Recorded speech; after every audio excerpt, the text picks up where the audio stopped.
এই যে শুনুন, না দেখলে কিন্তু মিস করবেন। সত্যি বলছি। খুবই সুস্বাদু কিন্তু। আসসালামু আলাইকুম। সবাই কেমন আছেন? আশা করি ভালো আছেন। চলে আসলাম আপনাদের মাঝে একটি লং ভিডিও নিয়ে। এটা হচ্ছে সিম, আলু দিয়ে মাছ রান্না করব আমি আজকে। তাই একটা ভিডিও করলাম, আপনাদের মাঝে তুলে ধরলাম। প্লিজ সম্পূর্ণ ভিডিওটা সবাই দেখবেন। আলু কেটে নিয়েছি, পরিষ্কার করে নিলাম, ধুয়ে নিচ্ছি। সিমগুলি আগেই কেটে রেখেছি। একটা পাত্রে তেল দিয়ে দিছি। এখন আলুগুলো সম্পূর্ণ ভেজে নেব। এটা হচ্ছে বেগুন, এটাও পিস পিস করে কেটে নিয়েছি। এখন অন্য একটা পাত্রে পেঁয়াজ দিয়ে দিচ্ছি। পেঁয়াজগুলো একটু মোটা মোটা কাটা হয়েছে, কারণ সময় ছিল না।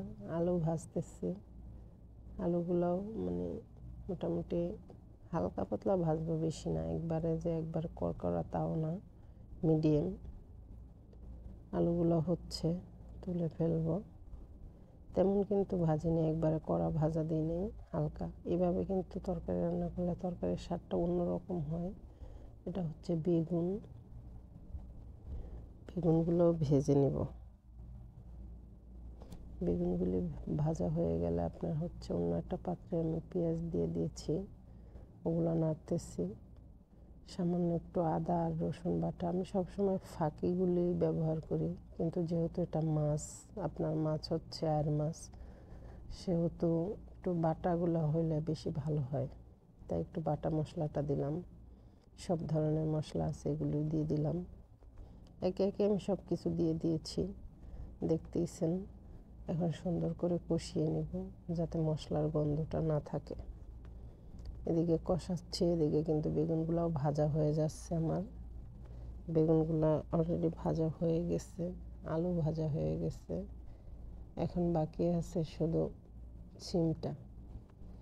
সিমটাও ভেজে নিচ্ছি। সব কিছু একটু কোনোটা ভাজা ছাড়া দেব না, প্রতিটাই সবজি সুন্দর করে ভেজে নিব। ভাজা হয়ে গেলে এটার ভিতরে টমেটো দিয়ে দিব, টমেটোটাও একটু হালকা ভেজে নিব। এদিকে কিন্তু অন্য পাত্রে মশলা কষাচ্ছি, যাতে মশলাটা জলদি করে হয়ে গেলে কষানো সবজিগুলি দিয়ে দিতে পারি। সেজন্য দুইটা পাত্রে বসাইছি, যাতে জলদি হয়। মাছটা আমি অবশ্য কেটে রেখেছি, পরিষ্কার করে ধুয়ে কষিয়ে নেব। সব ভাজলে ঠিক আছে, কিন্তু মাছটা আমি ভাজবো না, কারণ মাছটা কষিয়ে তারপর রান্না করব আমার আম্মার মতো। এসব মাছ কষিয়ে রান্না করলে ভালো হয়। এমনিতে মাছ খুব কম খাওয়া হয়, তারপরও আম্মার হাতের রান্না অনেক মিস করি, তাই এইভাবে রান্না করি। টমেটোগুলিও কিন্তু ভাজা হয়ে গেছে আমার, তুলে ফেলবো। দেখতেই পাচ্ছেন আমি কিন্তু সম্পূর্ণ সবজি ভেজে নিয়েছি। চাইলে আপনারাও কিন্তু এইভাবে আপনাদের বাসায় রান্না করে দেখতে পারেন, ইনশাল্লাহ আমি মনে করি ভালো হবে। দেখেন মাছটা কিন্তু কষানো হয়ে গেছে আমার। একটু ধোঁয়া বেশি তো, ঠান্ডার দিন, সেই জন্য দেখা যায় ঘোলা ঘোলা দেখা যায়, ক্লিয়ার আসতেছে না। সব কিছু কিন্তু ভাজা হয়ে গেছে, দেখুন কত সুন্দর করে ভেজে নিয়েছি। অন্য একটা পাত্রে সব কিছু তুলে ফেলছি। এখন কিন্তু মশলাটা কষানো হয়ে গেছে, দেখতে পাচ্ছেন কত সুন্দর কালার। এটা কিন্তু হচ্ছে আপনার ওই যে মাছের মশলাটা, আমি মাছটা তুলে ফেলছি, যেহেতু কষানো ভেঙে যাবে।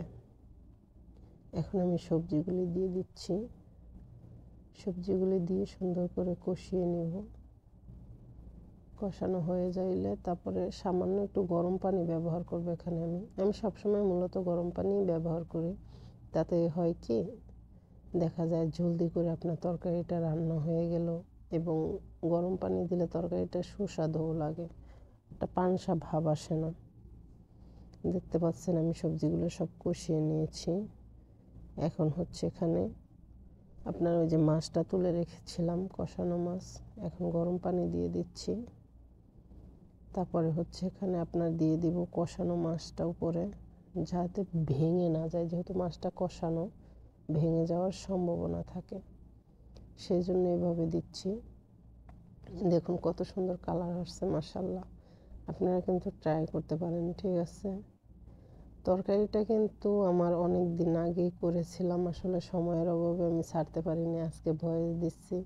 এতটা মজা হয়েছে বলে বোঝাতে পারবো না।